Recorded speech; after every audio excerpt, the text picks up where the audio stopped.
ভারতবর্ষ।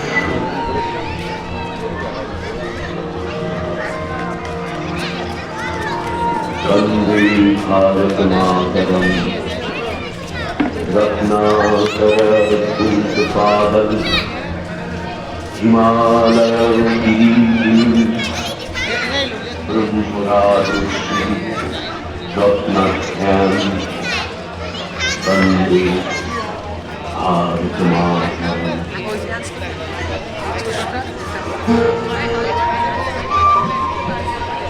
হাজার হাজার বছরের প্রাচীন সভ্যতায় আর মানবতায় ভরা এই আমার দেশ মা পৃথিবী। আমরা ভারতবর্ষ।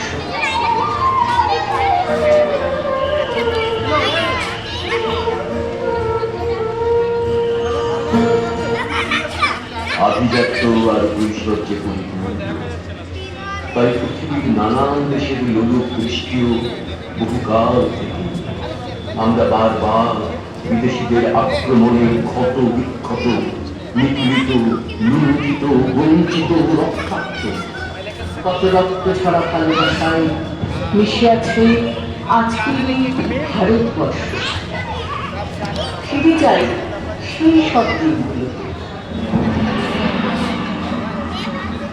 পাশ্চাত্য দেশ থেকে 1498 সালে ভারতের কালিকটে এলেন ভাস্কো দা গামা, যিনি ছিলেন পর্তুগিজ। ডাচ ও ইংরাজ ব্যবসায়ীরা এলো সুরাটে 1613 সালে। সুচতুর ইংরাজ ধীরে ধীরে মুঘলদের হাত থেকে ছলে বলে কৌশলে দেশের উপর আধিপত্য বিস্তার করতে লাগলো। দেশের নানান প্রান্তে স্বাধীনতা অর্জনের স্বপ্ন ছড়িয়ে পড়েছিল। শহরে নগরে শুরু করে প্রতিবাদ, প্রতিরোধ। বাংলার আত্মপ্রত্যয়ী যোদ্ধারা পথ দেখাচ্ছিলেন নানান উপায়। সভা, সমিতি, মিছিল, মিটিং আর সহিংস পথে। একদিকে মাস্টাররা সূর্য সেন, তো অন্যদিকে বাঘাযতীন। একদিকে বিনয়, বাদল, দীনেশ, তো অন্যদিকে ক্ষুদিরাম।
ইংরেজের মাত্রা ছাড়া নির্যাতনে জেগে উঠল বাংলার বীর সন্তান সুভাষ চন্দ্র বোস।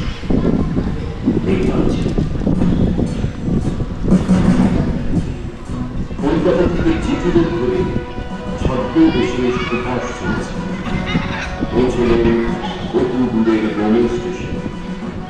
ট্রেন কম্পার্টমেন্টের ফাঁকি দাগে শেষবারের মতো তিনি তাকালেন তার প্রিয় মাতৃভূমি।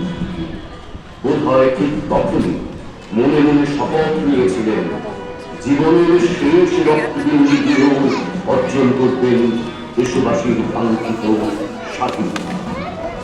সবার গ্রামে স্বাধীনতা প্রাপ্তির আগুন জ্বালাবেন বলে উঠেছিলেন give me blood, I will give you freedom.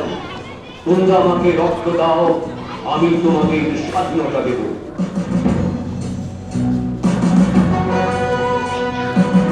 তাকে কারারুদ্ধ করার আগেই ছত্রবেশে পাড়ি দিলেন, চলে গেলেন শক্তি সংগ্রহের জন্য, গঠন করলেন ভারতীয় ফৌজ।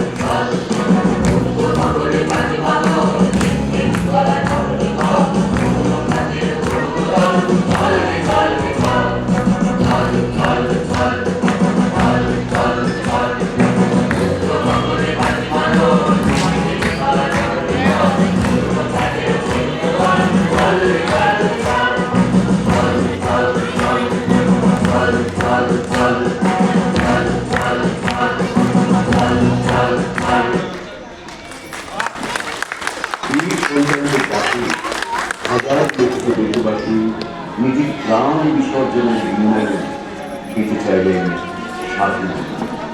কত মা, কত ভাই বোন, কত প্রিয়া নানান গোপনীয়তায় জীবন বাজি রেখে সাহায্য করতে লাগলেন এই স্বাধীনতার যুদ্ধে। আজ স্মরণ করি তাদের সেই মহান আত্মবলিদান।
ভারত মাতার বীর সন্তানের রাস্তা বিফলে যায়নি।